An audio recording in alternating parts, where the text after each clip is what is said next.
இன்றைய சிந்தனையாக தேடி சோர்நிதென்று பல சின்னஞ்சிறு கதைகள் பேசி மனம் வாடி துள்ளுமுகுதென்று பிறர் வாட பல செயல்கள் செய்து நரைகூடி கிள பருவமெய்தி ஒரு கூற்றுக்கு இறையெனவில் மாயும் பல வேடிக்கை மனிதர்களைப் போல் நானும் வீழ்வேன் என்று நினைத்தாயோ என்ற பாரதியின் வரிகளை உள்வாங்கி இன்றைய தினத்தை உற்சாகமாக தொடருங்கள்.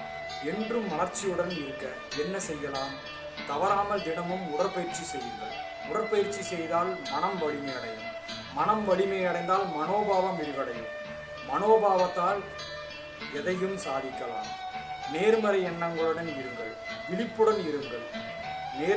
எதிர்மறை எண்ணங்களை நேர்மறை எண்ணங்களால் நிரப்புங்கள். நடைபயிலுங்கள். நல்ல இசையை கேளுங்கள். நாளை உங்களுக்கானது. நன்றி, வணக்கம்.